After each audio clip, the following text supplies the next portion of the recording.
ஒரு 15 பேர் தான் தேர்வுன்னு நினைக்கிறேன் இந்த பேட்ச்ல. 15 பீப்புள் தான் வருவீங்க நீங்க.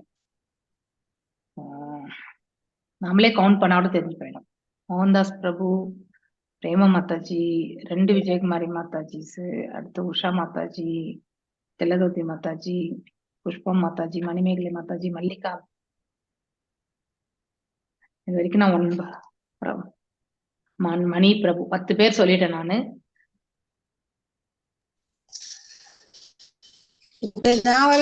அனுஷா மாதாஜி வரணும். அனுஷா மாதாஜி நீங்க எக்ஸாம் எல்லாம் எழுதுனீங்களா? அது நான் இருக்கேன் மாதாஜி. ஜெயமகாலட்சுமி மாதாஜி ஆமா 11.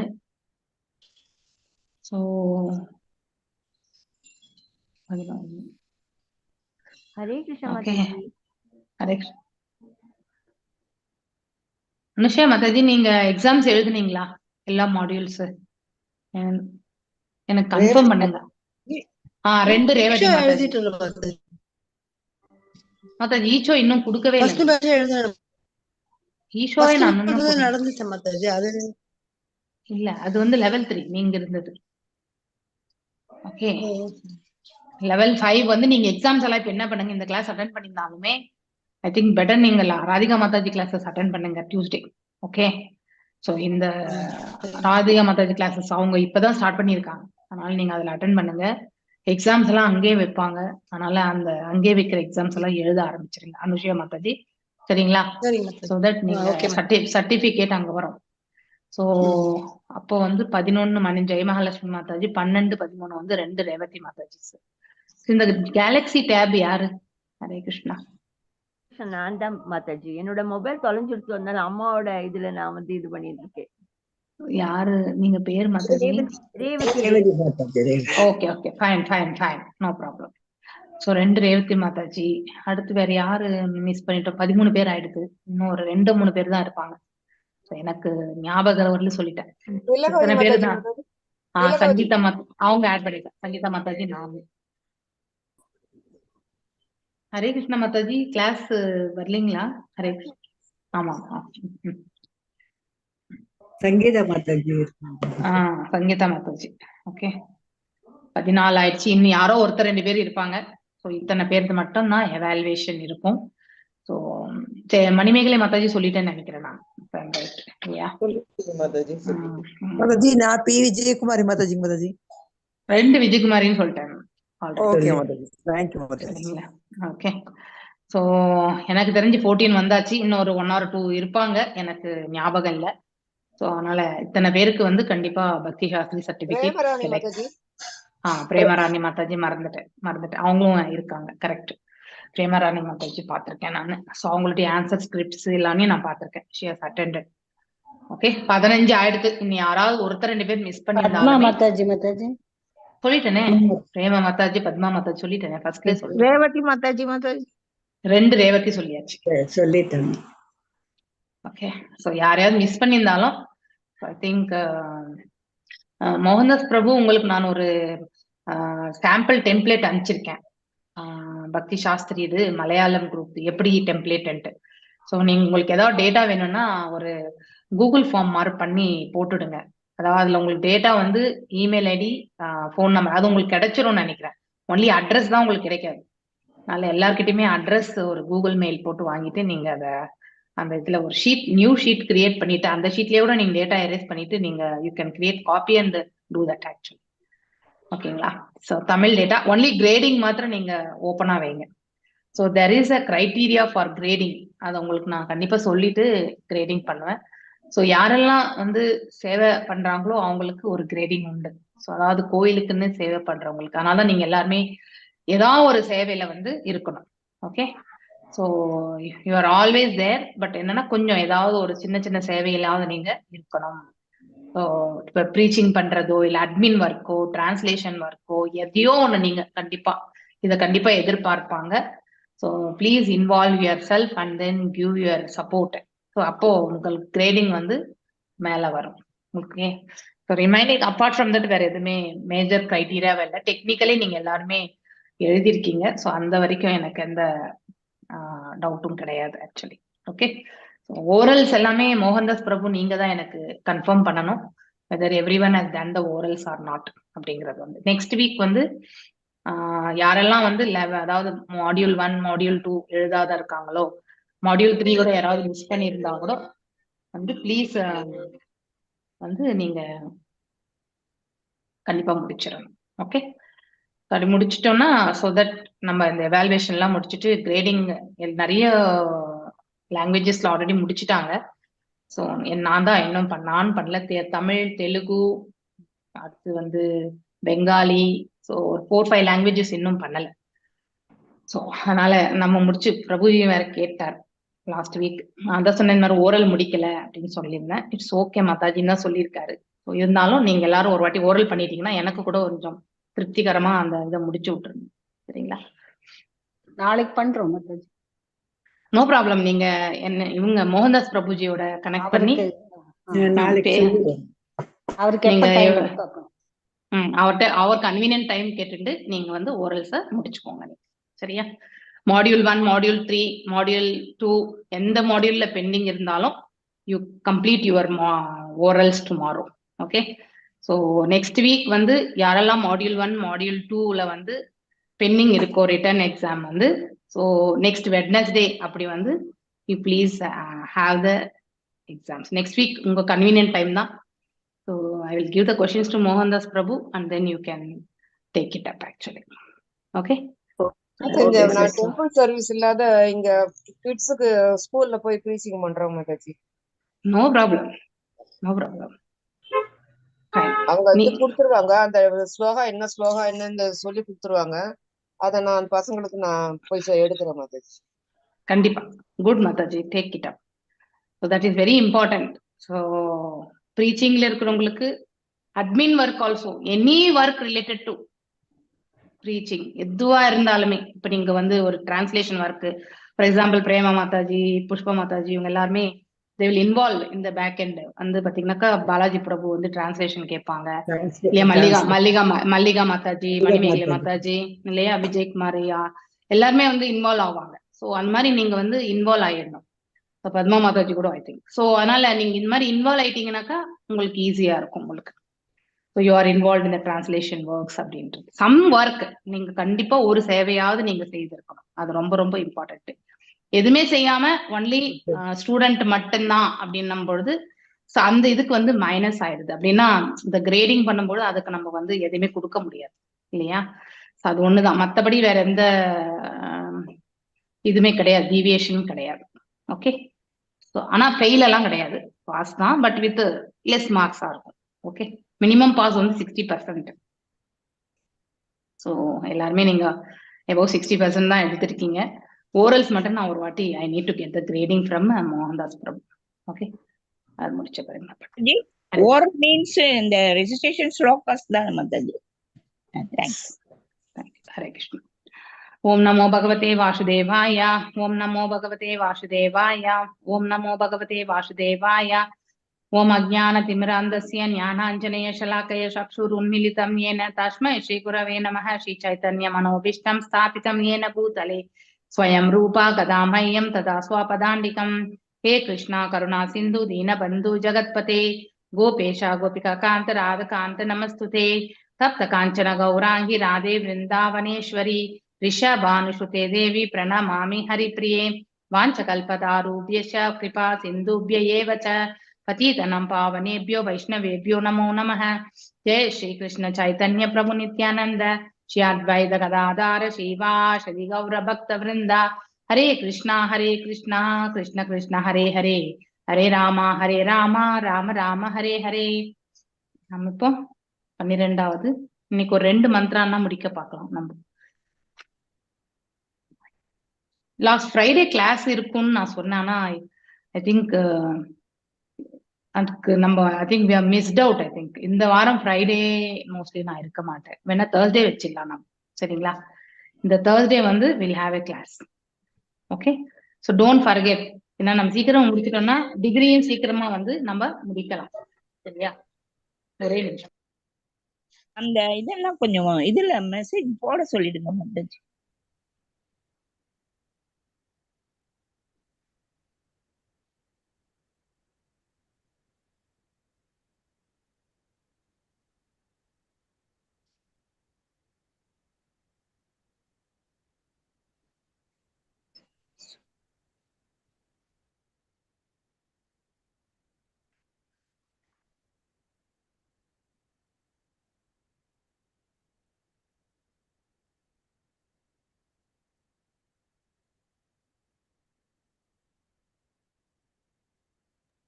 விஜயா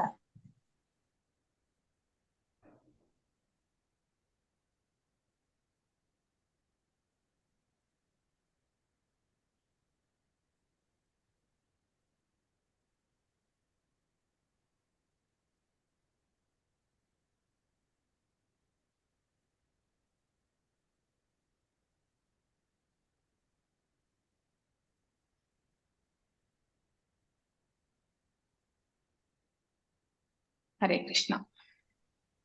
சாரி, ஒரு எமர்ஜென்சி கால் ஆச்சு.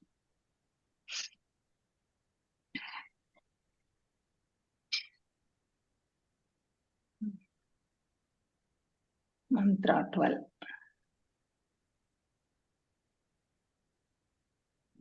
ஸோ எல்லாருமே இந்த மந்த்ரா வாசிக்கலாம். அதுக்கப்புறம் will have a discussion also. So நிறைய நம்ம ப்ராக்டிக்கல் அண்டு பர்சனல் அப்ளிகேஷன் பத்தி தான் நம்ம நிறைய இதுல பேச வேண்டியிருக்கும். ஸோ கோர் கான்செப்ட் ரொம்ப நல்லா அழகா கொடுத்துருக்காரு பிரபுபாதர் அவர்கள்.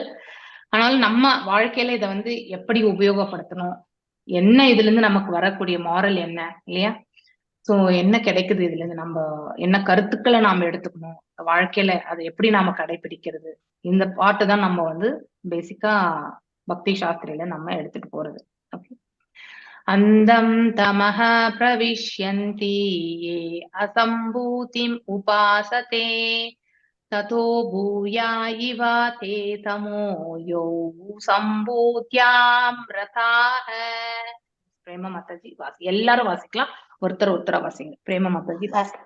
ஹரே கிருஷ்ணா மாதாஜி. அந்தம் தம பிரவிஷந்தி ஏ சம்பூதிம் பாசதே ததோ பூய இவ தே சமோ யௌ சம்பூத்யாம் ரதாஹ. எஸ், அடுத்து வாசிங்க. ஹரே கிருஷ்ணா. அந்தம் தமஹ பிரவிஷந்தி யே அசம்பூதிம் உபாசதே ததோ பூய இவ தே தமோ யவு சம்பூத்யாம் ரதாஹ. ஹரே கிருஷ்ணா. எஸ், பத்மா மாதாஜி வாசிங்க.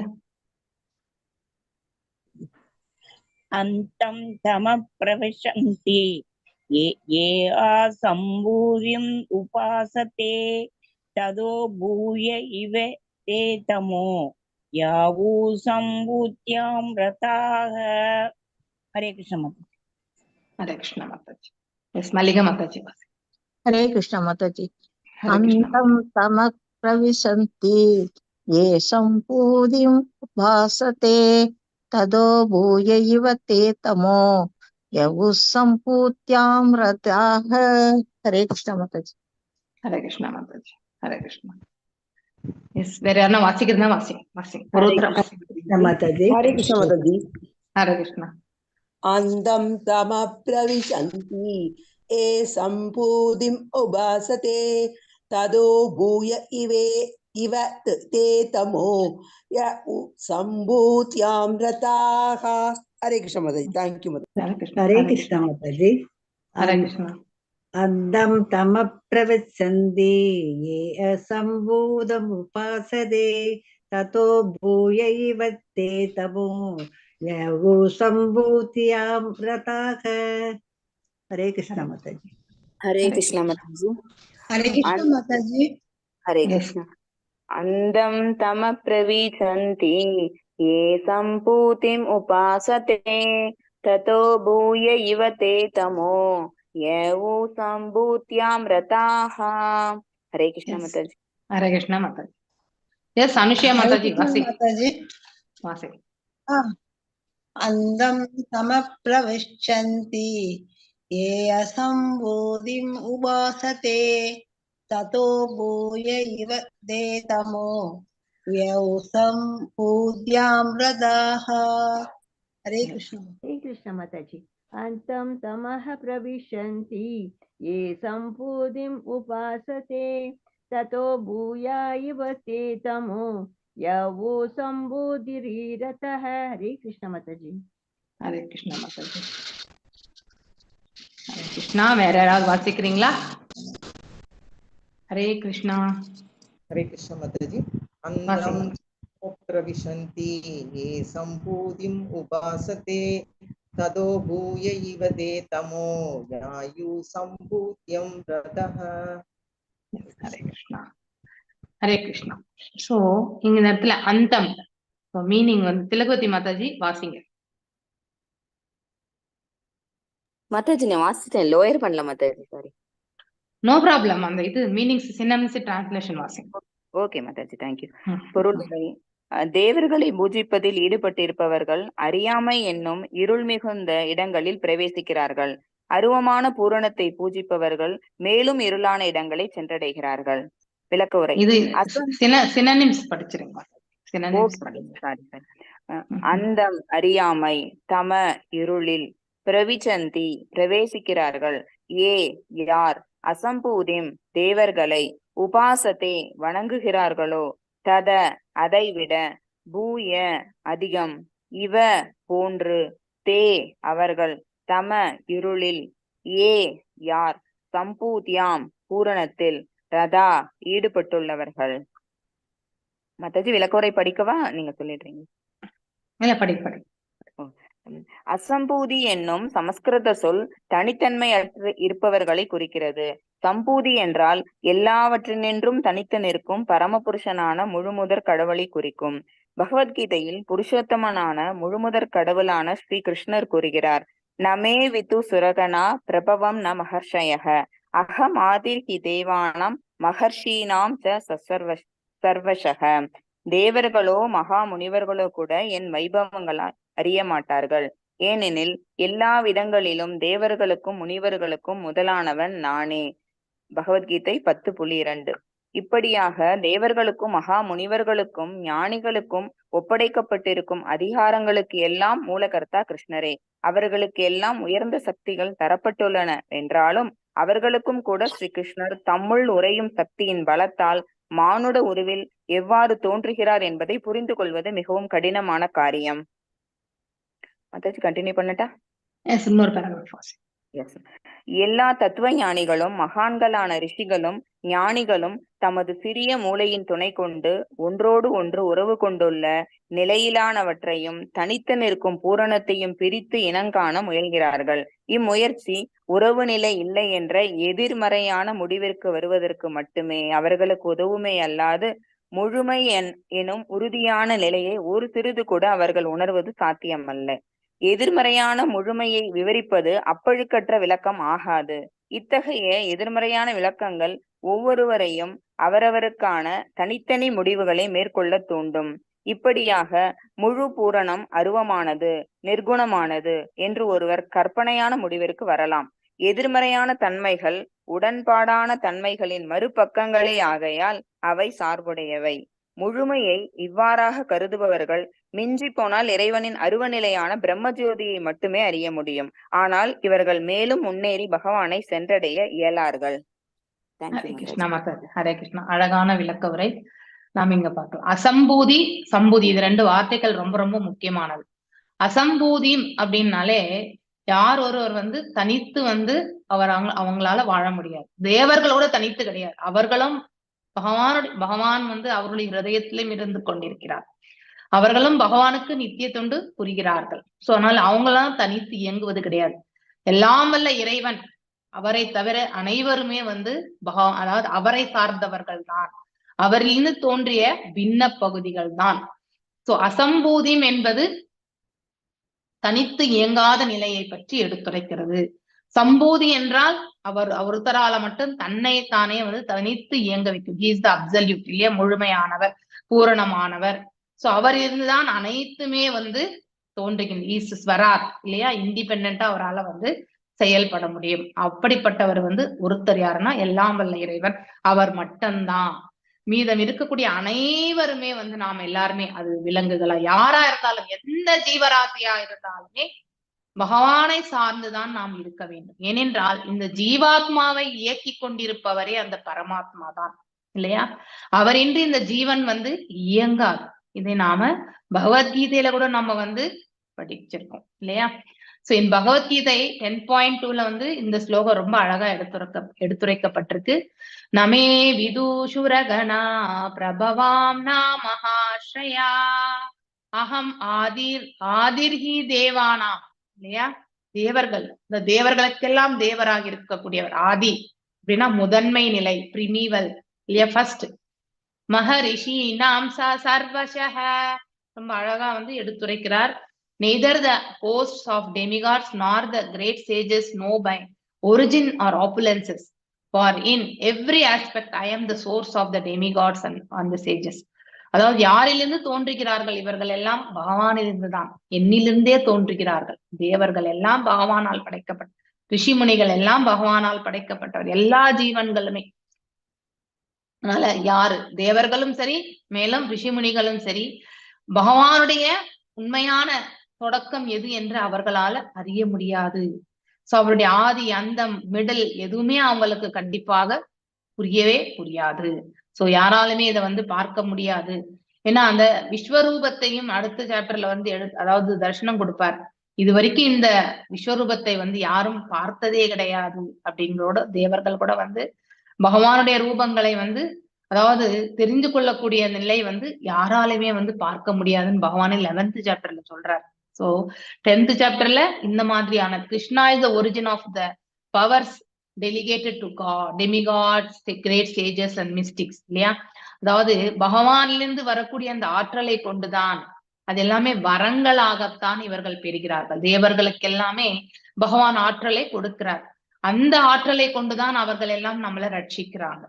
மேலும் ரிஷி முனிகள் எல்லாமே யோக பயிற்சியில் இல்லையா, தியான பயிற்சியில், சோ அவர்கள் எல்லாமே சித்திகளை எல்லாம் அடைகிறார்கள். இது எல்லாமே பகவானுடைய அருளால் தான் அவர்கள் கிடைக்க பெறுகிறார்கள். although they are endowed with great powers, அவங்களுக்கும் வந்து சில அதாவது ஆற்றல்கள் என்பது உண்டு. ஆனா அது எல்லாமே வந்து நம்ம லிமிட்டட் தான். சோ எவ்வளவு நம்மளால, ஆனா பகவானுக்கு அன்லிமிட்டெட் இல்லையா? சோ அதை வந்து நம்மளால அளவிட முடியாது. பகவானுக்கு வந்து அளவிட முடியாதது, நமக்கெல்லாம் அளவிடக்கூடியதுதான். And thus it is very difficult for them to know Krishna himself appear by his own internal potency in the form of a man. அதனால்தான் மனித உருவம் அதாவது மனித உருவத்தில் பகவான் தோன்றும் பொழுது அவருடைய உண்மையான நிலையை வந்து புரிந்து கொள்வதற்கு தேவர்களாலும் முடிவது கிடையாது, ரிஷி முனிகளாலும் கூட வந்து புரிந்து கொள்ள முடியாது. யோக நிலை இது எல்லாமே வந்து பகவானுக்கு is a super mystic yogi. அவரை மாதிரி வந்து இந்த சித்தர் யாருமே கிடையாது. Is a super man actually. So அதனால அவரை விட அதிகமாக யாருமே கிடையாது. No one is equal or greater than him அப்படிங்கறத வந்து நாம நிறைய இடங்கள்ல படிச்சுட்டு வரோம். சோ அது மாதிரி அவர்ல இருந்து தோன்றிய நாம அவரிலிருந்து வந்த பின்ன பகுதிகள் தான். இப்ப 2 விதமான நிலைகள், ஒண்ணு வந்து முழுமை, இன்னொன்னு வந்து கம்பேரிசன் பண்றதுக்கு ரிலேட்டிவ்னு சொல்லுவோம் நாம இல்லையா? சோ அந்த மாதிரி பார்க்கும் பொழுது தத்துவவாதிகளும் சரி, ரிஷிகளும் சரி, அந்த பூர்ணத்தினுடைய உண்மையை வந்து பாத்தீங்கன்னாக்கா வேறுபடுத்தி பார்க்கறது, அவங்களுக்கு இருக்கக்கூடிய அந்த இன்டெலிஜென்ஸை உபயோகப்படுத்தி அந்த தன்மையை பற்றி அவர்களால விளக்கணும்னு அவங்க நினைப்பாங்க, புரிந்து கொள்ளணும்னு நினைப்பாங்க, எடுத்துரைக்க நினைப்பாங்க. ஆனா அவ்வளவு நினைச்சா கூட அவங்களால வந்து சிலதை மட்டும்தான் அவங்களால வந்து எடுத்துரைக்க முடியும். So they can only help them, this can only help them to reach the negative conception of absolute without realizing any positive trace of the absolute. அப்படின்னா பகவானுடைய உண்மையான நிலையை உணர்வதற்கு பதிலா அவங்க கற்பனை யூகங்களால இதுதான் இருக்கும் அதுதான் இருக்கும்ன்ற அந்த யூகங்கள் அடிப்படையில அவங்களுடைய கருத்துக்களை அவர்கள் வெளியிடுவார்கள். So what realization they are feeling, ஏன்னா உண்மையான நிலையை வந்து அவங்களால புரிந்து கொள்ள முடியாது. அதனால மேலும் definition of the absolute by negation is not complete. அதுவும் வந்து அவங்க எடுத்துரைக்கிறது வந்து பூரணமாக இருக்காது. அந்த விதத்திலயுமே அவங்க எடுத்துரைத்தாலும் கூட வந்து அதுவும் பூரணமாகாது. சோ அந்த மாதிரியான நெகட்டிவ் டெஃபினிஷன்ஸ் அப்படின்னா இப்படி இருக்கும். இப்ப மாயாவாதிகள் எடுத்துக்கலாம் இல்லையா? சூன்யவாதிகள் வந்து ஆன்மா பற்றி எதுவுமே சொல்லல இல்லையா? ஆன்மாவே இல்லாதப்ப பரமாத்மா பத்தி ஒண்ணுமே கிடையாது. So those are all negative definitions இல்லையா? சோ கடவுள் என்பவரை பற்றி ஒன்றுமே எடுத்துரைக்காத போன அந்த சூன்யவாதம், வாய்டிசம். அடுத்து நம்ம மாயாவாதம். மாயாவாதம் வந்து பகவானுடைய தன்மை, குவாலிட்டி, இந்த பிரபஞ்சத்தில் அவர் அவதரிக்கும் பொழுது, மனித ரூபத்தில் இறங்கி வரும் பொழுது அவரையும் வந்து சாதாரண மனிதரை போல எண்ணிக்கொண்டு வந்து அதாவது அவரை ஏளனம் செய்யக்கூடிய தன்மை நிலைக்கு சென்று விடுகிறார்கள். சோ ஏன்னா இங்க எல்லாமே மாயை அப்படின்னு நினைக்கக்கூடிய தன்மை இல்லையா? அவருடைய உண்மையான நிலையை வந்து புரிந்து கொள்ள முயற்சி செய்வது கிடையாது. அவங்களோட அதாவது ரூபமற்ற தன்மை மட்டும்தான் பகவான் வெறும் ஆற்றல் தான் என்பது அவங்களுடைய இது. மேலும் அறியாமையில் இருப்பவர்கள் வந்து அஜ்ஞானத்தில் இருப்பவர்களுக்கு அவருடைய ரூபத்தினுடைய மகிமையும் அவர்களுக்கு தெரியாது. சோ இப்படி குவாலிட்டிஸ் உண்மையான நிலையை வந்து புரிந்து கொள்ளாமல் கற்பனையால் வந்து அவங்களுடைய யூகங்களை அமைத்து கொண்டு பகவானுடைய ரூபம் செயல்கள் இதையெல்லாம் அவர்கள் வந்து புரிந்து கொள்ள முயற்சி செய்து அது தவறாக இருந்தாலும் அதையே எடுத்துரைக்கக்கூடிய நிலைக்கு செல்வார்கள். அப்படிப்பட்டது எல்லாமே வந்து simply the reversal of relative material qualities and therefore they are that and are therefore also relative. So இந்த 2 வரி கொஞ்சம் தமிழ்ல வாசிக்கிறீங்களா Mataji? such negative qualities. Vijay யாரு Thilagavathi Mataji. such relative qualities.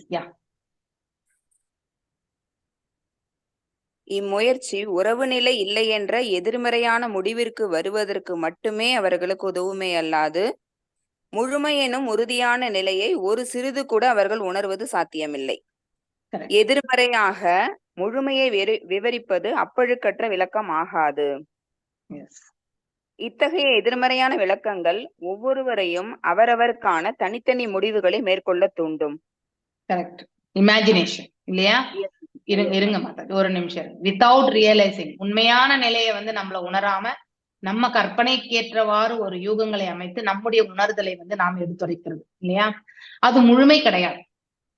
அந்த கருத்துக்கள் வந்து கண்டிப்பா முழுமை கிடையாது. ஏன்னா நம்முடைய கற்பனை வந்து கரெக்டா இருக்குமாங்கிறது வந்து நம்ம சொல்லவே முடியாது. கற்பனையால ஒன்றை நாம யூகிக்கவே கூடாது. உணர்ந்து அறிந்துதான் நம்ம வந்து யூகிக்கணும். இப்போ இப்படி எதற்கு இதை சொல்கின்றார் என்றால், இப்ப அருவவாதிகளுக்கு வந்து ரூபமற்ற தன்மை, வெறுமனே ஆற்றல், அதை மட்டும் தான் அவங்க நம்புறாங்க. பகவானு ரூபம் வந்து இந்த பிரபஞ்சத்தில் ராமராகவோ கிருஷ்ணராகவோ வந்ததை அவங்க ஏற்றுக்கொள்ளவில்லை. அந்த ரூபத்தினை அவர்கள் ஏற்றுக்கொள்ளவில்லை இல்லையா? சோ அதனால வந்து அந்த கான்செப்டே வந்து அது வந்து ஏற்றுக்கொள்ளவில்லை. வெறுமனே ஆற்றல் தான் அவங்களுடைய நம்பிக்கை. அதுதான் ரைட்டுன்னு அவங்களுடைய வாதம் கூட. அப்போ உண்மை என்பது அந்த இடத்துல முழுமையாக நமக்கு கிடைக்க பெறவில்லை. பார்ஷியலி ரூபமற்ற தன்மை உண்டு பகவானுக்கு. It is a partial truth. ஆனா உண்மை முழுமையான உண்மை கிடையாது. சோ அதனால வந்து அந்த குவாலிட்டிஸ் எல்லாம் வந்து பாத்தீங்கன்னாக்கா அவங்க எடுத்துரைக்கிறது வந்து ஏற்றுக்கொள்ளக்கூடிய நிலையில கிடையாது. எல்லாமே கற்பனை. So இந்த such negative qualities are simply அதுவாசி. Hare Krishna. Thilagavathi Mataji நான் ஒரு சின்ன சந்தேகம் மாதாஜி. இப்போ இந்த அருவவாதிகளுக்கு ரூபம் அவங்க வந்து இந்த நான் உடல் அல்ல அப்படிங்கறத நம்புவாங்களா நம்ப மாட்டாங்க மாதாஜி? நான் பிரம்மன், எஸ், உடல் அல்ல அப்படிங்கறத நம்புவாங்க. ஆன்மா என்பது நான் வந்து ஒரு நித்தியமான ஜீவன் என்பது அவங்க சொல்றது உண்மை. ஆனா அந்த ஜீவன் வந்து பிரம்ம நிலை அடைந்த உடனே நானே கடவுள் என்று சொல்லிவிடுவார்கள். அப்ப இந்த ரூபத்தை இத மட்டும் புரிஞ்சுக்கிறாங்க. ஆனா கடவுளுடைய ரூபம் இல்ல அப்படிங்கறது அவங்களுடைய வாதம் இல்லையா Mataji? Yes yes, they don't accept the form, they don't accept the form இல்லையா? அப்புறம் ஃபார்ம்லெஸ்ல இருந்து நமக்கு எப்படி ஃபார்ம் வரும் இல்லையா? நாமளே கூட கொஸ்டின் கேட்கலாம் இல்லையா? ஒரு லாஜிக் அப்ளை பண்ணும்பொழுது இப்போ வெறுமனே ஆற்றலில் இருந்து நமக்கு எவ்வாறு ரூபங்கள் கிடைக்க பெறுகின்றது இல்லையா? அந்த கொஸ்டின் கண்டிப்பா வரும் இல்லையா? மாதாஜி ஒரு மிஷின் இருந்தாதான் அதுல இருந்து ஒரு பவர் வந்து ஏதோ ஒரு சக்தி கிடைக்குது. மிஷினே இல்ல அப்படின்னா எப்படி மாதாஜி சக்தி கிடைக்கும்? இன்னொன்னு இந்த ஃபர்ஸ்ட் ஸ்லோகமே நீங்க பாத்தீங்கன்னா கூட ரொம்ப அங்கேயே அது அடிபட்டு போய் விடுகின்றது. ஃபர்ஸ்ட் ஸ்லோகத்திலே ஈஷோ உபனிஷத்கள் எல்லாமே பௌருஷம் தான் இல்லையா? அதாவது அது மனிதனால் படைக்கப்பட்டவை கிடையாது. மனிதனுடைய புத்திக்கு எட்டின வரைக்கும் இந்த நாலேஜ் எல்லாம் வந்து எல்லாருக்குமே வந்து தெரியாது. சோ எல்லாமல்ல இறைவனுக்கு தான் அனைத்து வேதங்களுமே தெரியும். சோ பௌரேஷம் என்று நம்ம படிச்சிருக்கோம் இல்லையா? ஏன்னா அது எல்லாமல்ல இறைவனால் படைக்கப்பட்டது. சோ அதை விட ஒரு ஆத்தென்டிசிட்டி இந்த பிரபஞ்சத்துல எதுவுமே கிடையாது. இப்ப நம்ம ஃபர்ஸ்ட் இந்த இன்வோகேஷன் பிரேயர்ஸ்ல ஓம் பூர்ணமதா பூர்ணமிதம் இல்லையா? சோ அதாவது பகவான் பூரணமாக இருக்கின்றார் அப்படின்னா முழுமையாக இருக்கின்றார். அவரிலிருந்து தோன்றிய பின்ன பகுதிகள் எல்லாம் நாம் எல்லாம் கூட பூர்ணமாகத்தான் இருக்கின்றோம். முழுமையாதான் இருக்கும். அறையா இருக்குமா? நம்ம கிடையாது இல்லையா? ஆன்ம ரூபத்துல பார்க்கும்போது அதை வந்து நம்ம வெட்ட முடியாது இல்லையா? அதை வந்து நீரால நினைக்க முடியாது, காற்றால உலர்த்த முடியாது இல்லையா? நெருப்பால் எரிக்க முடியாது. இப்படிப்பட்ட குவாலிட்டிஸ் கொண்டதுதான் வந்து ஆத்மா. சோ அந்த வடிவத்துல நம்ம ஏதாவது மாற்றம் இருக்கா? நம்மளால பார்க்க முடியல, அவ்வளவுதான். ஏன்னா நமக்கு இருக்கக்கூடிய குவாலிட்டி இல்லையா? நம்மளுடைய தெய்வீக நிலை வந்து மிக மிக மிக குறைவு. நம்ம ஆன்மீகத்துல வந்து மிக மிக குறைவாக இருக்கின்றோம், பௌதீகத்துல நிறைய உழன்னு இருக்கோம். அதனால இந்த புலன்கள் அனைத்துமே பௌதீகத்தால் மட்டுமே எவாலுவேஷன் ஈஸியா நம்மளால பண்ண முடியும். ஆன்மீகத்துல வந்து இன்னும் நம்ம பக்குவம் அடையாதனால ஆன்ம ரூபத்தை காணக்கூடிய சக்தி என்பது நமக்கு கிடையாது. சோ பகவானே வந்து பூரணமானவர், அவரிலிருந்து தோன்றிய பின்ன பகுதிகளான நாமளும் பூர்ணமானவர்கள். இவ்வாறு பூர்ணமாக படைக்கப்பட்ட அநேக ஜீவன்கள் எல்லாமே வெளியே வந்த பிறகு கூட ஸ்டில் he remains இல்லையா, பெண்டிங் பேலன்ஸ் கூட பாத்தீங்கன்னாக்கா அவர் பூர்ணமாகத்தான் இருக்கின்றார் இல்லையா. she is also full, அவரும் வந்து முழுமையாக இருக்கின்றார். சோ அப்ப முழுமை என்பது நாம் எப்படி, அட்லீஸ்ட் ஒரு வடிவம் என்பது கண்டிப்பாக உண்டு இல்லையா.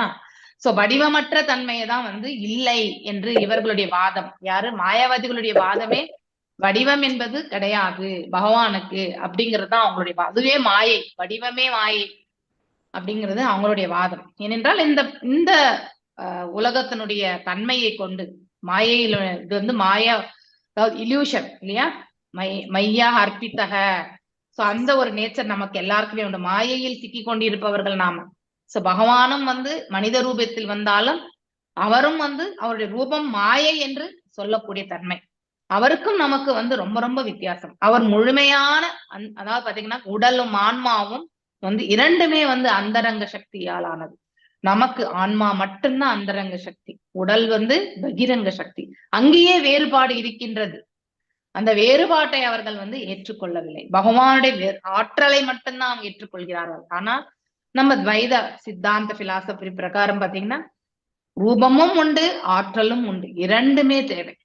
சோ இந்த ஜீவாத்மா இந்த உடல்ல ஒட்டின்னு இருக்கிற வரைக்கும் இயங்கின்னு இருக்கு. அந்த இயக்கத்தை வந்து கண்டினியூ பண்றவர் யாரு, பகவான் தான் இல்லையா. நம்மள இயங்க வச்சுட்டு இருக்கிறவர் யாருன்னா பகவான். சோ அதை நாம கண்டிப்பா தெரிஞ்சுக்கணும். Such negative qualities are simply reversal of the relative material qualities and therefore they are also relative. இதெல்லாம் எந்த கண்ணோட்டத்துல பார்க்கிறார்கள், பௌதீக கண்ணோட்டத்துல இருந்து நோக்குவதால். எப்ப நாம வந்து தெய்வீகமான இயல்புகளை கொண்டு நம்முடைய உணர்தலை நாம வந்து ஊர்ஜிதப்படுத்துகிறோமோ, சோ இவங்க மாயாவாத பிலாசபியும் வந்து அடிபட்டு போகிறது, சூன்யவாத பிலாசபியும் அடிபட்டு போகிறது. பக்தனால மட்டும்தான் உண்மையான பகவானுடைய திருரூபத்தை காணக்கூடிய அந்த பாக்கியத்தை அவன் பெறுகின்றான் இல்லையா. அந்த ரூபமும் வந்து முழுமையானது, சோ தற்காலிகமானது கிடையாது. அதை நாம் நன்னா தெரிஞ்சுக்கணும். அது எப்பொழுதுமே நிரந்தரமானது. நம்முடைய ரூபம் தான் வந்து தற்காலிகம். அந்த வேறுபாட்டை நாம காணணும்.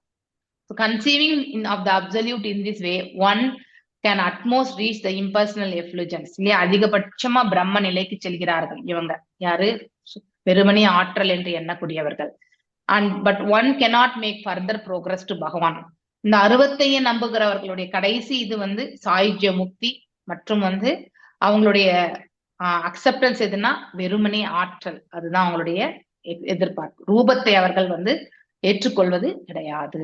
எஸ் பிரேமா மாதாஜி, நெக்ஸ்ட் வாசி. ஹரே கிருஷ்ணா மாதாஜி. இப்படி மனதின் துணை கொண்டு யூகித்தெறிய முயல்பவர்கள் கிருஷ்ணரே முழு முதற் கடவுள், அவரின் பரமான சரீரத்திலிருந்து வெளிப்படும் ஜோதியின் பிரகாசமே அருவ பிரம்மம், உயர்நிலையிலான ஆத்மாவான பரமாத்மாவே கிருஷ்ணரின் எங்கும் நிறைந்த வெளிப்பாடு என்பதையெல்லாம் அறிய மாட்டார்கள். ஸ்ரீ கிருஷ்ணரின் நித்தியமான திருவுருவம் நித்யானந்த ஞான நிலையிலான திவ்ய குணங்களை கொண்டதென்பதையும் அவர்கள் அறியார். அவரிடமிருந்து தம் ஆற்றல்களை பெறும் தேவர்களும் மகான்களும் அவரை ஒரு சக்தி வாய்ந்த தேவன் என்றும் பிரம்மஜோதியை பூரண சத்தியம் என்றும் தவறாக கருதுகிறார்கள். ஆனால் கிருஷ்ணரிடம் அப்பழுக்கற்ற பக்தி கொண்டு அவரிடம் சரணடைந்தவர்களான கிருஷ்ண பக்தர்கள் அவரே பூரணமான புருஷன், அவரிடமிருந்தே எல்லாம் வெளிப்படுகின்றன என்பதை அறிந்திருக்கிறார்கள். இப்படிப்பட்ட பக்தர்கள் எல்லாவற்றிற்கும் தோற்றுவாயான கிருஷ்ணருக்கு அன்புடன் கூடிய பக்தி தொண்டாற்றும் பணியில் தொடர்ந்து ஈடுபடுகிறார்கள். மேல படிக்கட்டுமா மாதாஜி? இன்னொரு பிரார்த்தனை. புலனின்பம் தீர்ப்பதில் தீவிர இச்சை கொண்டு மனம் குழம்பி போயிருப்பவர்களே தமது தற்காலிக பிரச்சனைகளுக்கு தீர்வு காண்பதற்காக சிறு தேவர்களை வணங்குகிறார்கள் என்று பகவத்கீதையில் சொல்லப்படுகிறது. பகவத்கீதை 7.20. அறிவில் குறைந்தவர்களோ அறிவில் குறைந்தவர்களே தமது தற்காலிக சிரமங்களை சமாளிப்பதற்காக வல்லமை கொண்ட ஏதாவது ஒரு தெய்வத்தின் துணையை நாடுவார்கள். மனிதன் ஜட பிணைப்பில் இருப்பதால் அவன் நித்தியமான ஆனந்தம், வாழ்வு, ஞானம் ஆகியவை நிலவும் ஆன்மீக தளத்தை அடைந்து நிரந்தரமான விடுதலை பெறுவதற்கு ஜடநிலையின் பிடியிலிருந்து அவன் விடுவிக்கப்பட வேண்டும். தேவர்களை வழிபடுபவர்கள் அந்தந்த தெய்வம் உரையும் கிரகத்தை அடைகிறாள் என்றும் பகவத்கீதை கூறுகிறது. பகவத்கீதை 7.23. சந்திரனை வழிபடுபவர்கள் சந்திரனுக்கும், சூரியனை வழிபடுபவர்கள் சூரியனுக்கும் செல்லலாம். நமது நவீன விஞ்ஞானிகள் இப்போது ராக்கெட்டுகளின் உதவியால் சந்திரனுக்கு செல்கிறார்கள். ஆனால் உண்மையில் இது ஒன்றும் புதுமையான முயற்சி அல்ல. தன்னுணர்வில் முன்னேற்றம் கொண்டுள்ள மனிதர்கள் விண்வெளியில் பயணம் செய்து மற்ற கிரகங்களை அடைய விரும்புவது இயல்பு. இதை அவர்கள் விண்வெளி கலன்களின் உதவியாலோ, ஞான பலத்தாலோ, சிறு தெய்வங்களை வழிபடுவதாலோ சாதிக்க இயலும். இந்த 3 வழிகளில் ஏதாவது ஒன்றின் பலத்தால் மற்ற கிரகங்களை சென்றடைய முடியும் என்று வேத நூல்களில் கூறப்பட்டுள்ளது. ஆனால் ஒரு குறிப்பிட்ட கிரகத்தின் அதிதேவதையை வழிபடுவதன் மூலம் அங்கு போய் சேர்வது பொதுவாக எல்லாருக்கும் கையாளும் உக்தி. எனினும் பௌதீக பிரபஞ்சத்தில் உள்ள எல்லா கிரகங்களும் தற்காலிக இருப்பிடங்களே. வைகுண்ட லோகங்கள் மட்டுமே நிலையான இருப்பிடங்களாகும். இவை ஆன்மீக ஆகாயங்களில் உள்ளன. புருஷோத்தமரான முழுமுதற் கடவுள் அங்கு பரிபூரணமாக ஆட்சி செலுத்துகிறார். பகவத்கீதையில் கூறப்பட்டுள்ளது போல் பிரம்ம புவனா லோகாக புனராவர்த்தினோர்ஜுன மாமுபேத்யதி கௌந்தேய புனர்ஜன்மன வித்யதே. மேல படிக்கட்டுமா மாதாஜி? அந்த 2 லைன் மட்டும் படி.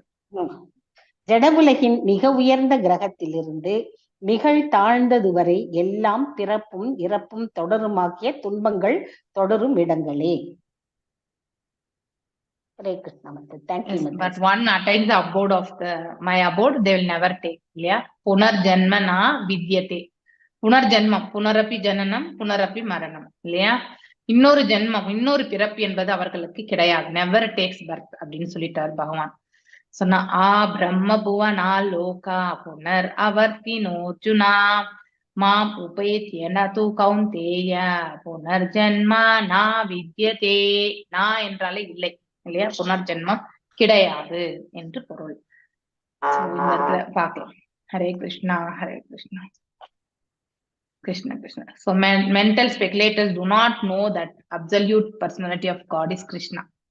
அதனால இப்படி இந்த கற்பனையால தத்துவவாதிகள் இருக்காங்க இல்லையா, வெறுமனே ஆற்றல் என்று அருவ பிரம்மன் தான் கடவுள் என்று எண்ணக்கூடியவர்கள் அவர்களுக்கு பகவானுடைய அதாவது உண்மையான நிலை என்ன என்பது தெரியாது. அனைத்துமே முழுமுதற் கடவுள் அதாவது அந்த புருஷோத்தமன் அதாவது கண்ணன் தான் அப்படிங்கிறது அவங்களுக்கு கண்டிப்பா தெரியாது. So the impersonal Brahman is the glaring effulgence. அந்த பிரகாசம் என்பது அவருடைய திருமேனியிலிருந்து தான் வருகின்றது. பிரம்ம ஜோதிர் என்பதும் அவர்களுக்கு தெரியாது. அவர் எல்லா இடங்களிலுமே விரிந்தும் பறந்தும் இருக்கின்றார். Nor do they know that Krishna has his eternal form with his transcendental qualities of eternal bliss and knowledge. அதாவது சித் அண்ட் ஆனந்த நிலை இல்லையா, அத்தகைய ஒரு இயல்புகளோடு அவருக்கு நித்தியமான ஒரு ரூபம் உண்டு என்பது அவர்களுக்கு தெரியாது.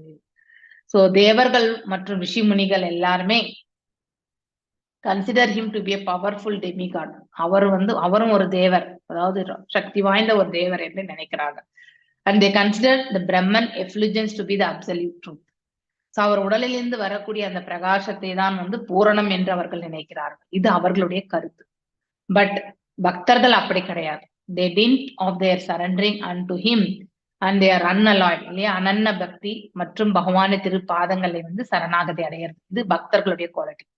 கேன் நோ தட் அவங்களுக்கெல்லாம் என்ன தெரியும், பகவான் பூரணமானவர், மேலும் அனைத்தும் அவரில்தான் தோன்றுகின்றது. அப்படிப்பட்ட பக்தர்கள் அதாவது பகவானுடைய திருத்தொண்டில கண்டினியூஸா ஈடுபட்டு இருக்காங்க. சோ அதுதான் ஒருத்தருக்கு அதாவது எல்லாவற்றுக்கும் மேல ஒரு மணிமகுடம் போன்றது. சோ பக்தர்களுடைய சேவையை இப்ப மன்னன் இருக்கின்றான், அவனுக்கு மணிமகுடம் உண்டு இல்லையா. சோ மன்னனுக்கு எவ்வாறு மணிமகுடம் இருந்தால் ஒரு மதிப்பு இல்லையா, வேல்யூஸ் எல்லாமே ஆட் ஆகுதோ அது போல பக்தர்கள் வந்து பகவானை திருத்தொண்டில் வந்து ஈடுபட்டு உண்மையை உணரும் பொழுது அது அந்த மகுடத்தை போன்று காட்சியளிக்கின்றது என்று இந்த கருத்து ஓமை வந்து சொல்லப்பட்டிருக்கு. மேலும் 7.20 and 23 ஸ்லோகாஸ்ல வந்து அதாவது அன்இன்டெலிஜென்ட் பீப்புள் இல்லையா, அதாவது மூடர்களா இருக்கக்கூடியவங்க என்ன நினைப்பாங்க, மேலும் பிபில்டர் குழப்பம் கலக்கம் அப்படிப்பட்டவர்கள் எல்லாமே எதனால வந்து அவர்களுடைய ஆசைகள் வந்து அதாவது ரொம்ப ஸ்ட்ராங்கான நிலைக்கு போறதுனாக்கா, பிகாஸ் அவங்க வந்து தற்காலிகமான தீர்வுகளுக்கு வந்து தேவர்களை அணுகுகிறார்கள். உண்மையிலே தேவ வழிபாடு என்பது தற்காலிகமானதுதான். அதை நாம திரும்ப திரும்ப செய்து கொண்டே இருக்கணும். எப்பொழுது நாம தேவ வழிபாடுல ஈடுபடுகின்றோமோ அந்த கிவ் அண்ட் எக்ஸ்சேஞ்ச் இல்லையா, ஏன்னா அவங்க வந்து நமக்கு வந்து வரங்களை கொடுக்குறாங்க. சோ அந்த வரன்களை எல்லாம் நாம எடுத்துக்கொள்ளும் பொழுது இந்த பௌதிக உலகத்துல ஏற்படக்கூடிய அந்த கடினமான சூழ்நிலைகள் எல்லாத்தையுமே நாம சுலபமாக வந்து எதிர்கொண்டு நாம முன்னேறி செல்கின்றோம் இல்லையா. ஆனா அவை அனைத்தும் கூட தற்காலிகமானது என்பதை நாம என்ன மறந்துட்டோம். பர்மனண்டா எதுவுமே இங்க கிடையாது அப்படிங்கிறதையும் நாம் தெரிஞ்சுக்கணும். பௌதிக வாழ்க்கையில வந்து நித்தியமாக இருக்கக்கூடிய வஸ்து ஒன்று கிடையாது. நாம இந்த பிரபஞ்சத்தை விட்டு சென்ற பிறகு மேலே வைகுண்டத்திற்கு சென்றால் அது வேணா நித்திய வாழ்வு இருக்கலாம். ஆத்மா வந்து நித்தியமாக அங்க இருக்கக்கூடிய ஒரு தன்மை இதெல்லாம் உண்டு. ஆனா பௌதிகத்துல கிடையாது. ஆன்மீக உலகத்துல மட்டும்தான் நமக்கு எந்த ஒரு நல்லது நடந்தாலுமே அது எல்லாம் கூட தற்காலிகம் தான் இல்லையா. அதாவது பௌதிகத்தில் நமக்கு எல்லாமே ப்ராஃபிட்ஸ் இதெல்லாம் வர்றது வந்து தற்காலிகம் தான். ஆனா அதே ஆன்மீகத்தில் வந்து எந்த அளவுக்கு நாம வந்து முன்னேற்றம் அடைந்திருக்கின்றோமோ மீண்டும் ஒரு பிறவி இருந்தா நாம அங்கிருந்து மீண்டும் தொடருவோம். அதுல எந்த ஒரு அழிவுமே கிடையாது என்பதை நாம தெரிஞ்சுக்கணும். So we can bestow only temporary benefit இல்லையா. தேவர்களை வழிபடுவதால் தற்காலிக தீர்வுகள் தான் நமக்கு கிடைக்கும். ஆனா பகவானை சேவிப்பதால் நமக்கு வந்து எப்பொழுதுமே இந்த பௌதிக கலங்கங்கள்ல இருந்து விடுதலை, நிரந்தர விடுதலை என்பது நமக்கு கிடைக்கும். அதனால நமக்கு என்ன நன்மை, மீண்டும் வந்து பகவானுடைய திருநாட்டை சேர்வதற்கான வாய்ப்பு வந்து நமக்கு கிடைக்கிறது. மேலும் 7.23 ஸ்லோகா அதுல என்ன சொல்லப்பட்டிருக்குனாக்கா, சோ தேவர்களை வழிபட்டால் தேவ உலகத்திற்கு செல்கிறார்கள், என்னை வழிபட்டால் என்னுடைய உலகத்தில் வாழ்கிறார்கள். எந்த உலகத்திற்கு சென்றாலும் நாம மீண்டும் திரும்பி இந்த இடத்துல வர வேண்டியதுதான் இல்லையா. அந்தவத்து பலம் தேசம் தத்பவதி அல்பமேதசாம் தேவான் தேவயோஜயன் யாந்தி மத்பக்தா யாந்தி மாம் அபி. யத் மத்பக்தா அதாவது என்னுடைய பக்தர்கள், யாந்தி மாம் என்னுடைய அபி அதாவது அவருடைய ஸ்தலத்திலே அவர்கள் நித்தியமாக வாழ்கிறார்கள் என்பது இந்த இடத்துல தேவான் தேவயஜோ யாந்தி இல்லையா. அந்தவாத் அதாவது அழிவு, அந்தவாத் என்பது அழிவு. பலம் அதாவது பலம் அதாவது ஃப்ரூட் அப்படின்னா பலன் கருதும். தேஷாம் தேர் பவதி பிகம்ஸ் அல்பமேதசாம், அல்ப என்றாலே வந்து அதாவது it is not a very great thing அப்படிங்கிறது அர்த்தம். அதாவது நம்முடைய அல்ப மேதசாம் அப்படின்னா சிறிய சிற்றடி உடையோர் என்று பொருள். தேவான் தேவர்களை வழிபடுவார்கள். தேவ யாஜ்யா அதாவது வர்ஷிப்பர் ஆஃப் தேவதாஸ். யாந்தி கோ மத் மை பக்தா பக்தர்கள் வந்து யாந்தி கோ மாம் மே ஆல்சோ. அதாவது men of small intelligence worship the demigods. அதாவது குறைந்த அறிவுடையவர்கள் தான் வந்து தேவர்களை வழிபடுவார்கள். ஏன்னா பலன் கருதி அவங்க செய்யக்கூடிய செயல்கள் அவை அனைத்துமே தற்காலிகம் தான். நாம் எது வரைக்கும் அவங்கள பூஜிச்சுட்டு இருக்கோமோ அது வரைக்கும் நமக்கு வந்து கண்டிப்பா நல்ல ஒரு லாபம் இதெல்லாம் கிடைக்கும். நாம எதை லாபமா நினைக்கிறோம் அவை அனைத்துமே பௌதிக லாபமாக இருந்தால் அது கண்டிப்பாக கிடைக்கும். ஆனால் அதனால எந்த பிரயோஜனமே கிடையாது இல்லையா. ஆன்மீகத்துல நம்ம ஒரு அடி கூட எடுத்து வைக்காம வெறுமனே பௌதிகத்தை மட்டுமே நாம வந்து முன்னேற்ற பாதையில் விட்டு சென்றால் மீண்டும் மீண்டும் பிறவி எடுக்கக்கூடிய அத்தகைய மார்க்கத்திற்கு தான் நாம வந்து தள்ளப்படுவோம். சோ நமக்கு go back to Godhead என்பது மிகப்பெரிய கொஸ்டின் மார்க் இல்லையா. சோ யாந்தி கோ மத் மை பக்தாக அதாவது பக்தர்கள் என்னுடைய பக்தர்கள், யாந்தி கோ மாம் துமி ஆல்சோ அதாவது அப்பி என்றால் கூட என்று பொருள். அதனால men of small intelligence worship the demigods இல்லையா. குறை மதியாளர்கள் வந்து தேவர்களை வழிபடுகிறார்கள். எதற்காக? சோ அதாவது அதனுடைய பலன்களும் வந்து அளவிடக்கூடியதுதான் மற்றும் அது தற்காலிகமானது. ஆனால் யார் ஒருவர் வந்து and those who worship the devatas to go to the planets of devatas, எந்த கடவுளை வணங்குறோமோ அந்த அந்த லோகத்திற்கு நாம செல்கின்றோம். பட் என்னுடைய பக்தர்கள் எப்பொழுதுமே என்னுடனே வாழ்கிறார்கள் என்ன பகவான் சொல்றாரு ஆக்சுவலி, இல்லையா? அதை நம்ம தெரிஞ்சுக்கணும். So modern scientist are now venturing. So அதாவது நம்ம மூணுக்கு எல்லாமே சேட்டலைட் கம்யூனிகேஷன்லாம் அனுப்புறோம், ஸ்பேஸ் ஷிப்ஸ் எல்லாமே அனுப்புறோம். So with their advanced consciousness, human beings are naturally inclined to travel in outer space and to reach other planets. இது உண்டு இல்லையா? ஆராய்ச்சியாளர்கள் எல்லாமே இதுதான் செய்வாரு ஆக்சுவலி.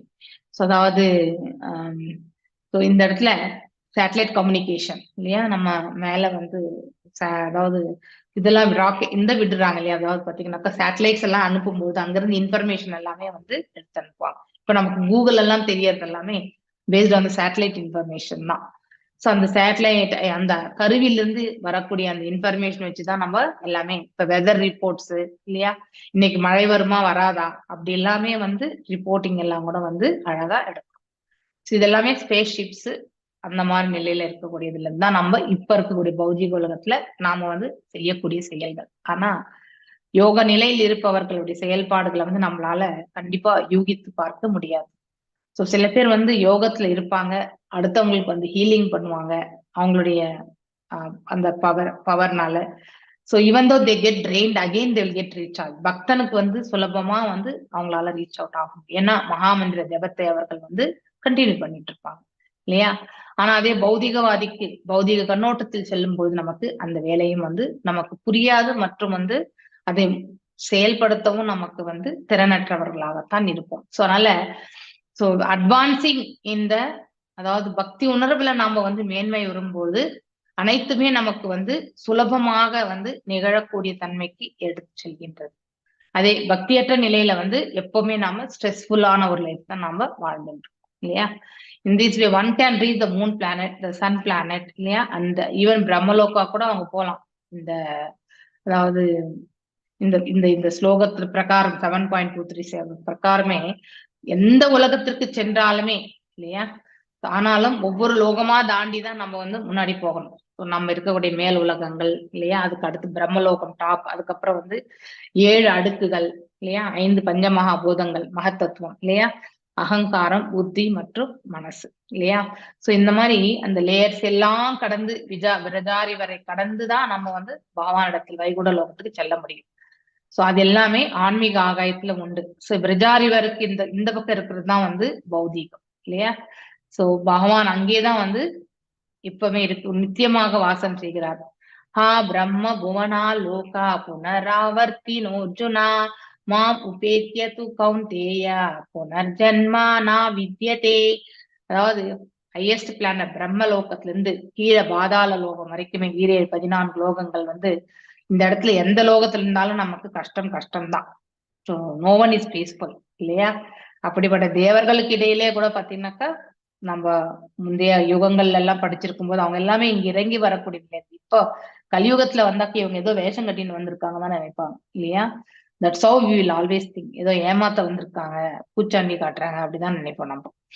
சோ அதனால காலத்திற்கு ஏற்றவாறுதான் வந்து உணர்தலும் வந்து கிடைக்க பெறும். So but one who attains my abode, யார் ஒருவர் வந்து பகவானுடைய இருப்பிடத்தை அடைகிறார்களோ அவர்கள் மீண்டும் இந்த பிரபஞ்சத்தில் வந்து பிறவி எடுப்பது கிடையாது. நெக்ஸ்ட் வாசிக்கிறது புஷ்ப மாதாஜி வாசி. ஹரே கிருஷ்ண மாதாஜி. ஹரே கிருஷ்ண மாதாஜி. ஆனால் குந்தியின் மகனே, என் இடத்தை அடைபவனோ மீண்டும் பிறப்பதே இல்லை. பகவத்கீதை 8.16. ஏதாவது ஒன்றை பற்றி கொண்டு பௌதீக கிரகங்களையே வட்டமிட்டு கொண்டிருப்பவன் பிரபஞ்சத்தின் இருண்ட பகுதியிலேயே தங்கி விடுகிறான் என்று ஸ்ரீசோபனிஷத் குறிப்பிடுகிறது. தேங்காயை நார் சுற்றி இருப்பது போல் இந்த பிரபஞ்சம் முழுவதும் மாபெரும் பௌதீக வஸ்துக்களால் மூடப்பட்டிருக்கிறது.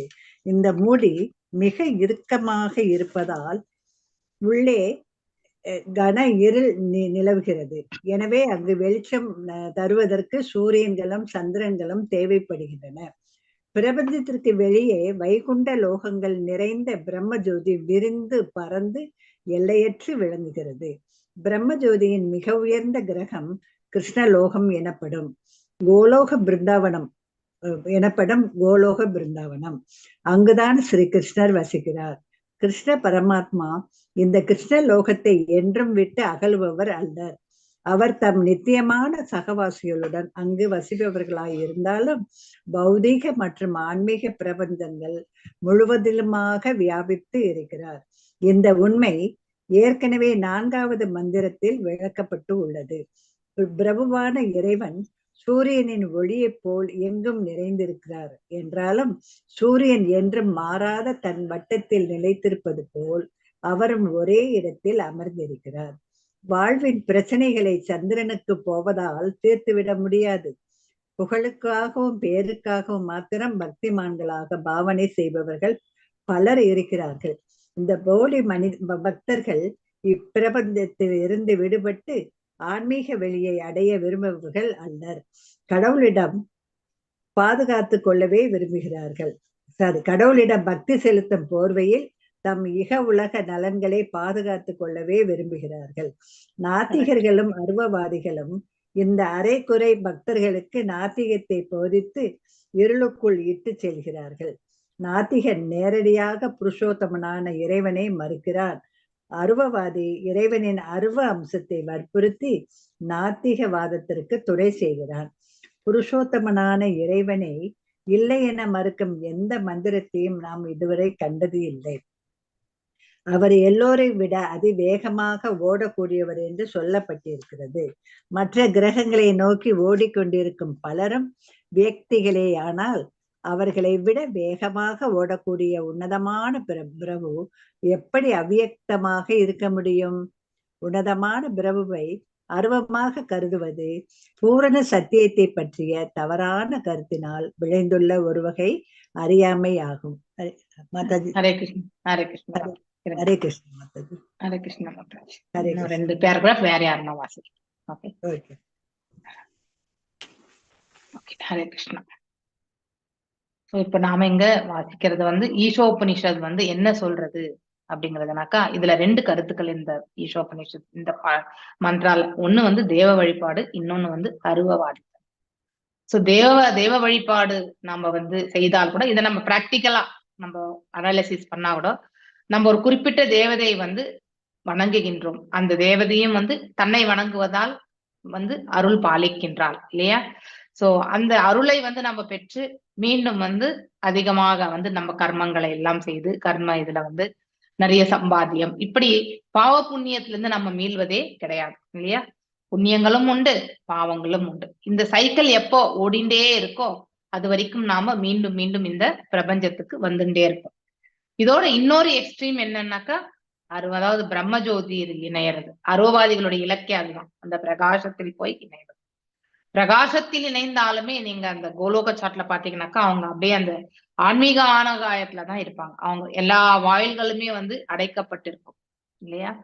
சோ அருவத்தன்மையில வந்து, ஏன்னா அருவத்தன்மையில வந்து ஆற்றல் மட்டும்தான் அப்படின்னு எண்ணக்கூடிய அத்தகைய ஒரு மனப்பான்மை.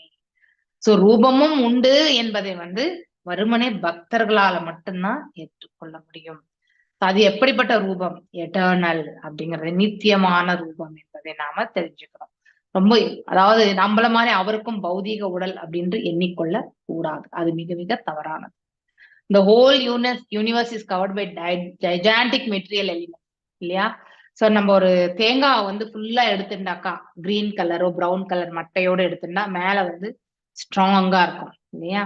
அதுக்குள்ள திக்கு நாறு இல்லையா? அதுக்குள்ளேயும் பாத்தீங்கன்னாக்கா கனமான ஒரு ஓடு, அதுக்குள்ளதான் நம்ம தேங்காவை பார்க்கிறோம், தண்ணீரை பார்க்கிறோம் இல்லையா? அது போல நம்ம தேங்காவனுடைய இது, நம்ம அதனுடைய உள்புறமா இருக்கக்கூடிய ஸ்ட்ரக்சரை வச்சு நம்ம வந்து இதெல்லாம் ஒண்ணு தெரிஞ்சுக்கணும். அது போல வந்து கவர்ட் ஆஃப் ஃபில்டு வாட்டர். இப்ப கர்ப்போதக நீர்ல வந்து யார் படுத்துட்டு இருக்கிறது? கர்ப்போத கஷாய். அவருடைய நாபியிலிருந்து நம்ம 14 லோகங்களும் படைக்கப்படுகின்றன. இது நாம் ஆல்ரெடி படிச்சு வச்சதுதான் இல்லையா? சோ இப்படி மேலும் அந்த ஒரு அண்டத்திற்குடைய லேயர்ஸ் எல்லாம் எப்படி 7 விதமான அடுக்குகள் இல்லையா? பஞ்சமுகாபூதங்கள் 5, மனசு மற்றும் வந்து மகத்தத்துவம் என்று நாம படிக்கிறோம் இல்லையா? அகங்காரம். சோ இந்த இது வந்து நம்ம ஒரு அண்டத்தினுடைய கிராஸ் செக்ஷனல் வியூ இல்லையா? அதை பார்க்கும் பொழுது நம்ம இந்த கோலோகா சார்ட்ல வந்து அதை பத்தி தான் எடுத்துரைக்கப்பட்டிருக்கு. So this since it is covering is airtight, அதாவது தேங்காய் ஓட்டுக்குள்ள இருந்து நம்ம ஏதாவது இப்ப தாயினுடைய கருவுக்குள்ள இருக்கக்கூடிய குழந்தையினுடைய நிலையை பற்றி நம்ம வெளியில இருந்து பார்க்கும்போது ஏதாவது தெரியுமா? கண்டிப்பா தெரியாது. அது போல அந்த தேங்காய் அந்த முழு மட்டையோடு இருக்கிற வரைக்கும் உள்ளுக்குள்ள இருக்கிற தேங்காய் சைஸ் என்னன்னு நமக்கு தெரியுமா? அந்த தேங்காய்க்குள்ள எவ்வளவு தண்ணீர் வந்து இருக்கும் என்றது நம்ம யோசிச்சிருப்போமா? கண்டிப்பா கிடையாது. ஆட்டி பார்த்தா நீர் இருக்கு, எதுவுமே இல்லைனாக்கா ஒண்ணு அந்த தேங்காய் கெட்டு போயிருக்கணும், இல்லைனாக்கா தண்ணீரே இல்லாத வற்றி போய் வந்து அதாவது ஒரு ட்ரை கோகனட் ஆகிறதுக்கான மார்க்கத்திற்காவது அது சென்று இருக்கும் இல்லையா? சோ இப்படி அது ஏர் டைட் இல்லையா, டார்க்னஸ் அது எந்த இதுக்கு ஒப்பிடப்பட்டிருக்குனாக்கா இருளுக்கு வந்து வர்ஸ்ட் ஆன், அதாவது ரொம்ப மோசமான இருளுக்கு வந்து அது வந்து ஒப்பிடப்பட்டிருக்கு இல்லையா? சோ தாயின் கருவுல இருக்கும் பொழுது கூட குழந்தை அதே நிலைதான் வந்து ஃபீல் பண்ணுவாங்க இல்லையா? சோ மீண்டும் இந்த இடத்துல பிறவி எடுக்கிறோமா பகவான்கிட்ட வேண்டணுமே அப்படின்னு சொல்லிட்டு அவங்க வந்து அந்த அதாவது மீண்டும் வந்து பிறவாத ஒரு வரம் நம்ம கண்டிப்பா வந்து எடுக்கணும். ஆனா இந்த அருவத்தன்மையும் மற்றும் தேவ வழிபாடுல நாம் இருக்கும் பொழுது மீண்டும் மீண்டும் பிறவி எடுக்கக்கூடிய அத்தகைய ஒரு வரத்தை தான் நாம வந்து பெறுவோம் இல்லையா?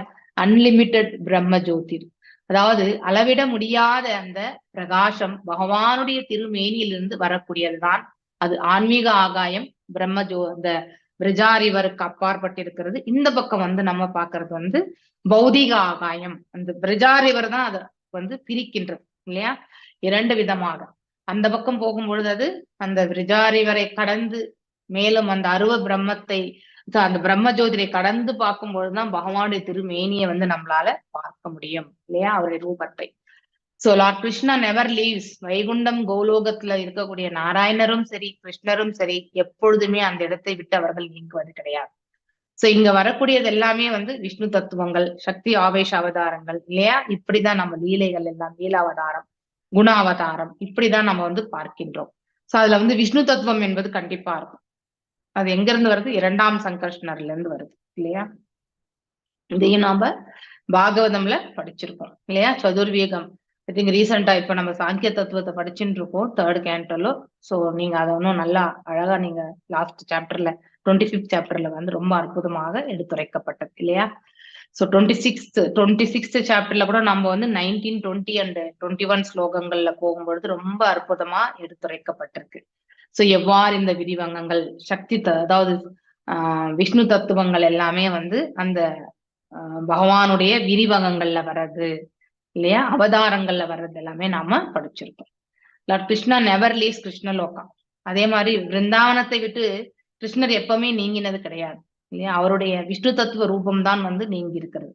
கிருஷ்ணரா ஸ்வயம் கிருஷ்ணரா இருக்கக்கூடிய அந்த தத்துவம் எப்பவுமே வந்து அங்கேயேதான் இருக்கின்றது. அதனால யசோத தாயார் எப்பவுமே வந்து அவரை விட்டு பிரிந்ததாக அவர்கள் எண்ணுவது கிடையாது. மேலுலகத்திலையும் பூலோகத்திலையுமே தாயார் வந்து அவர் பின்னாடிதான் இல்ல லீலைகள் வந்து புரிந்த வண்ணம் தான் இருக்கிறார். மேலும் பகவான் வந்து அவருடைய அதாவது நித்தியமான அதாவது பக்தர்களுடைய ஹிருதயத்துலதான் எப்பொழுதுமே வாழ்ந்துருக்கார். அவர் எல்லா இடங்களிலுமே இருக்கார். ஆம்னி பிரசன்ட் இல்லையா? ஆம்னி என்றால் எல்லா இடங்களிலுமே இருக்கின்றார். த்ரூ அவுட் த கம்ப்ளீட், அதாவது ஜடம் சேத்தனம் எதுவா இருந்தாலுமே அனைத்திலுமே இந்த பிரபஞ்சத்துல நம்ம எதெல்லாம் பார்த்துட்டு இருக்கோமோ அனைத்திலுமே அவர் இருக்கின்றார் என்பது பொருள். இந்த ஃபேக்ட் வந்து நம்ம வந்து ஆல்ரெடி 4th மந்த்ரால நம்ம படிச்சிருக்கோம். Lord is present everywhere just like the sun. அதாவது சூரியன் எல்லா இடத்துலயுமே எவ்வாறு அவருடைய சூரிய பிரகாசம் வந்து படர்ந்திருக்கின்றதோ இல்லையா, எந்த இடத்துலயுமே அதுல வந்து நம்ம வேறுபாடே கிடையாது. சூரிய பிரகாசம் இந்த இடத்துலதான் போகணும், இந்த இடத்துல போக கூடாதுன்னு ஏதாவது வேதபாவம் இருக்கா? கண்டிப்பா கிடையாது இல்லையா?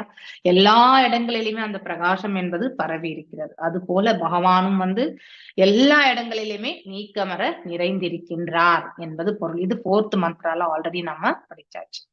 எஸ், நெக்ஸ்ட் பத்மா மாதாஜி வாசிங்க. ஹரே கிருஷ்ணா மாதாஜி.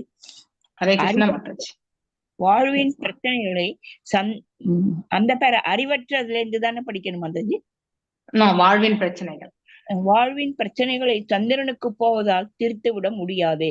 புகழுக்காகவும் பெயருக்காகவும் மாத்திரம் பக்திமான்களாக பாவனை செய்பவர்கள் பலர் இருக்கிறார்கள். இந்த போலி பக்தர்கள் இப்பிரபஞ்சத்திலிருந்து விடுபட்டு ஆன்மீக வெளியை அடைய விரும்புவர்கள் அல்லர். கடவுளிடம் பக்தி செலுத்தும் போர்வையில் தம் இக உலக நலன்களை பாதுகாத்துக் கொள்ளவே விரும்புகிறார்கள். நாத்திகர்களும் அருவவாதிகளும் இந்த அரைகுறை பக்தர்களுக்கு நாத்திகத்தை போதித்து இருளுக்குள் இட்டு செல்கிறார்கள். நாத்திகன் நேரடியாக மாதாஜி அடுத்த பேராகிராஃப் அடுத்த பேராதான் மாதாஜி படிக்கும். அறிவற்ற அரைகுறை அறிவற்ற அறிகுறை சமயவாதி அதுல ஓகே, இது நீங்க படிச்சிட்டீங்களா? நீங்க மாதாஜி வாழ்வின் பிரச்சனைகளை சந்திரனுக்கு போவதால் தீர்த்து விட முடியாது. சரி, நீங்க அடுத்த பேராகிராஃப் படிங்க, நான் அதோட சேர்த்து எக்ஸ்பிளைன் பண்றேன். அறிவற்ற அரைகுறை சமயவாதிகளும் போலியான அவதாரங்களை உருவாக்குவர்களும் வேத கட்டளைகளை மீறுவதுடன் தம்மை பின்பற்றுபவர்களை தவறான பாதையில் இட்டு செல்வதால் பிரபஞ்சத்தின் இருள் நிறைந்த பகுதியை அடைவார்கள். இந்த அருவவாதிகள் வேத அறிவற்ற மூடரிடம் தாம் கடவுளின் அவதாரம் என்று கூறி நடித்து திரிகிறார்கள். இந்த மூடர்களின் சிறிதளவு அறிவு அறியாமையை விட அபாயகரமானவை. இந்த அருவவாதிகள் சமய நூல்கள் பரிந்துரைக்கும் விதிகளின்படி தேவர்களை வழிபடுவதும் இல்லை. சில குறிப்பிட்ட சந்தர்ப்பங்களில் சிறு தேவர்களை வழிபடுவதற்கான முறைகள் சமய நூல்களில் சிபார்சு செய்யப்பட்டுள்ளன. ஆனால் சாதாரணமாக இதற்கு தேவை இருக்காதென்றும் மத நூல்கள் கூறுகின்றன. தேவர்களை பிரார்த்தித்து பெறும் நன்மைகள் நீடித்து இருக்கா என்று பகவத்கீதையில் கூறப்பட்டுள்ளது. பகவத்கீதை 7.23. பௌதிக பிரபஞ்சம் முழுமையை நித்தியம் அல்லததாக இருக்கும் போது பௌதிக நிலையின் இருளில் பெறப்படும் எதுவும் நிலையற்றதாகவே இருக்கும். உண்மையான நித்திய வாழ்வை பெறுவது எப்படி என்பது கேள்வி. புருஷோத்தமனான கடவுளை அடையும் ஒரே வழியான பக்தி தொண்டின் மூலம் தம்மை வந்தடைபவர்கள் பிறப்பு இறப்பு எனும் பிணைப்பிலிருந்து முற்றிலும் விடுதலை பெறுகிறார்கள் என்று பகவானே கூறியிருக்கிறார். அதாவது ஜடப்பிடியிலிருந்து விடுதலை பெறுவதென்பது ஒருவரின் உண்மையான அறிவையும் பற்றற்ற நிலையையும் பொறுத்திருக்கிறது. அரைகுறை பக்திமான்களிடம் உண்மையான அறிவும் பற்றின்மையும் காணப்படுவதில்லை. ஏனெனில் அவர்களில் பெரும்பாலோர் மதத்தின் பேரில் பொது சேவை, தான தர்மங்கள் ஆகியவற்றின் நிழலில் ஜடச்சிக்கல் என்னும் பொன் விலங்குகளால் கட்டுண்டு வாழ்வதையே விரும்புகிறார்கள். மத உணர்ச்சி உடையவர்கள் என பொய்யாக நடித்து பக்தி தொண்டாற்றுபவர்களாக காட்டிக்கொண்டு எல்லா வகையான ஒழுங்கீனங்களிலும் அவர்கள் ஈடுபடுகிறார்கள். இப்படியாக அவர்கள் ஆன்மீக குருமார்களாகவும் கடவுளின் பக்தர்களாகவும் பெயர் பெற்று விடுகிறார்கள். தார்மீக கொள்கைகளை இவ்வாறு மீறுபவர்கள் அதிகாரப்பூர்வமான சிஷ்ய பரம்பரையில் வந்துள்ள ஆச்சாரியர்களை மதிப்பதில்லை. பாமர மக்களை திசை திருப்பும் நோக்கம் கொண்ட இவர்கள் தம்மை ஆச்சாரியர்கள் என்று சொல்லிக் கொள்கிறார்கள்.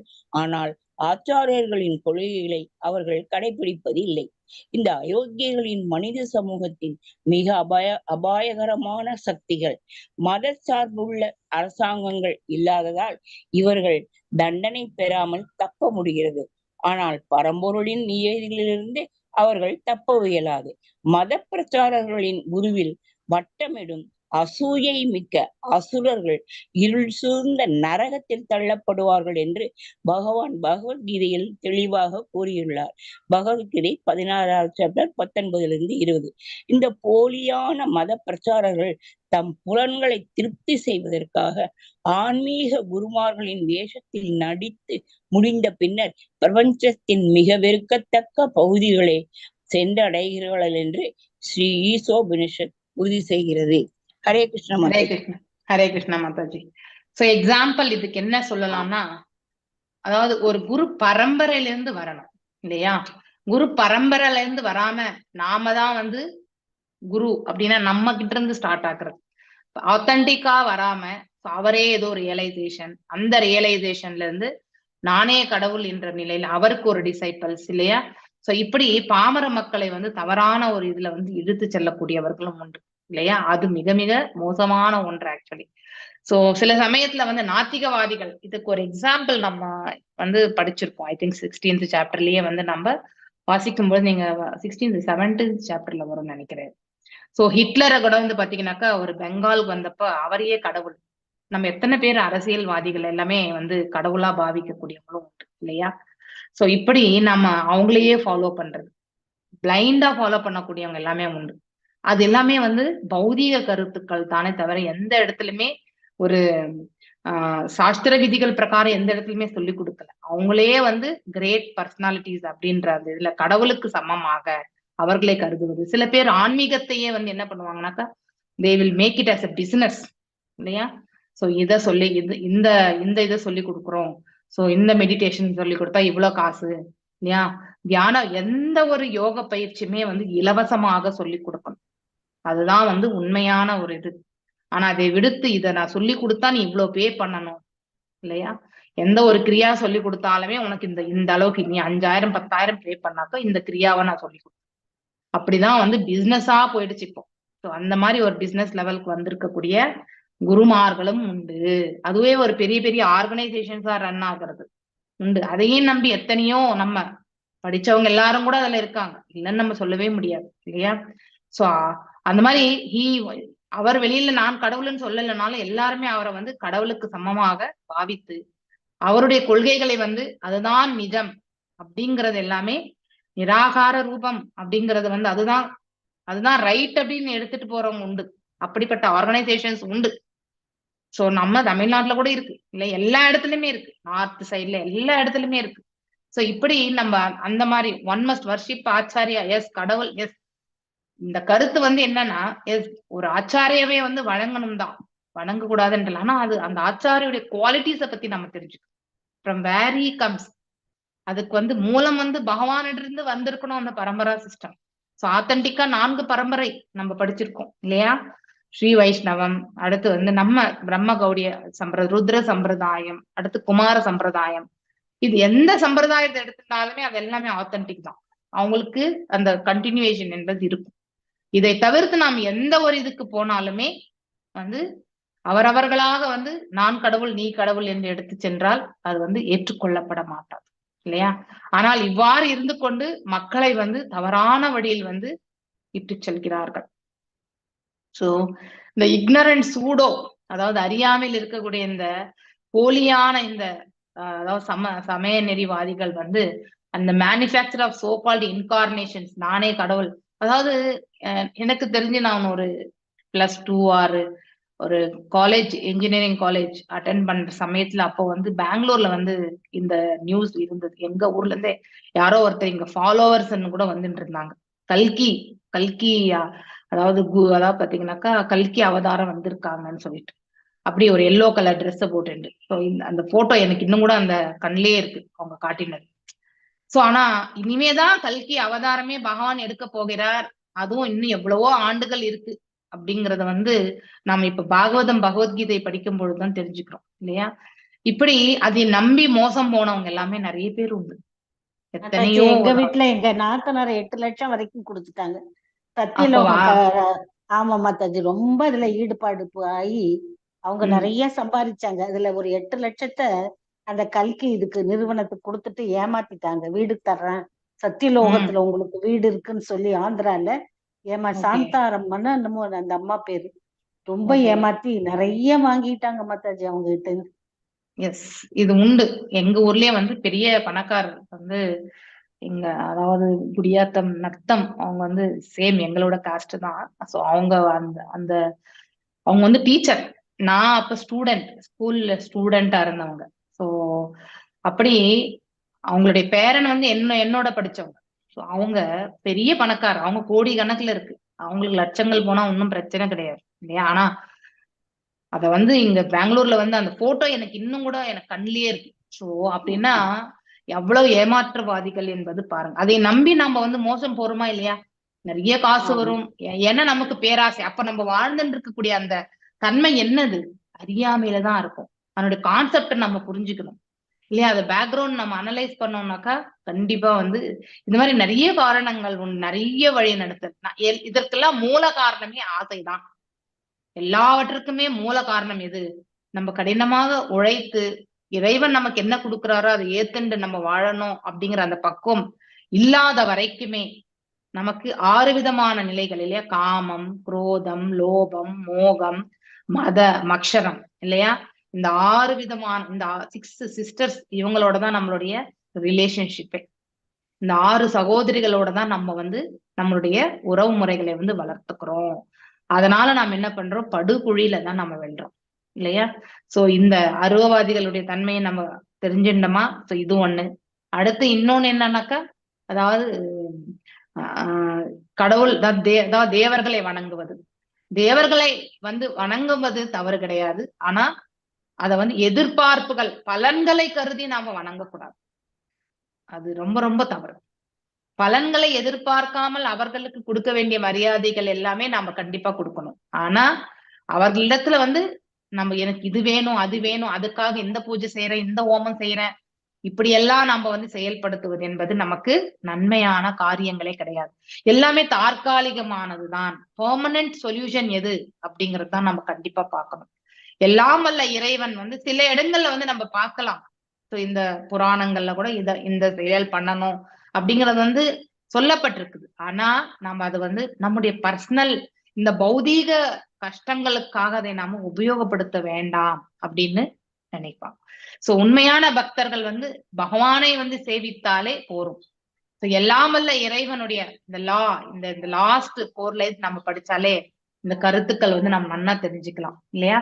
Those rogues are most dangerous elements. அதாவது இது வந்து யாரு? நாத்திகவாதிகள். தவறாக இந்த சமுதாயத்தை வந்து இட்டு செல்றது. சில பேர் கடவுளே இல்லை அப்படின்னு வந்து அப்படி ஒரு பிரச்சாரம், அதற்கும் அந்த இயக்கத்து பின்னாடியுமே வந்து தலைவா அப்படின்னு சொல்லிட்டு போகக்கூடிய கூட்டமும் உண்டு இல்லையா? So because there is no religious government, they escape punishment by the law of state. Yes, அந்த காலகட்டத்துல வந்து பக்தி ஒரு பக்தன் தான் வந்து ஆட்சி புரிந்தார். எக்ஸாம்பிள் நம்ம பிரகலாத் மகாராஜ், துருவ மகாராஜ் இல்லையா?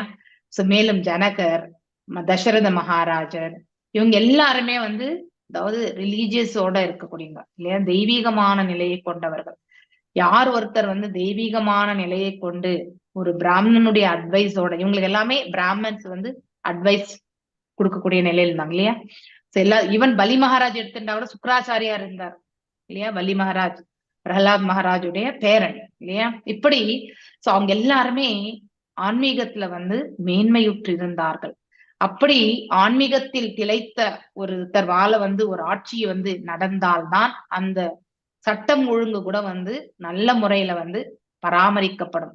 இல்லை என்றால் சோ நாம் எல்லாருமே அந்த என்ன சட்டங்கள் வந்து அதாவது வேத சாஸ்திரங்கள் பிரகாரம் என்னென்ன சட்டதிட்டங்கள் இருக்கணுமோ அதெல்லாம் வந்து நாம கண்டிப்பா பரிபாலிக்கிறது கிடையாது.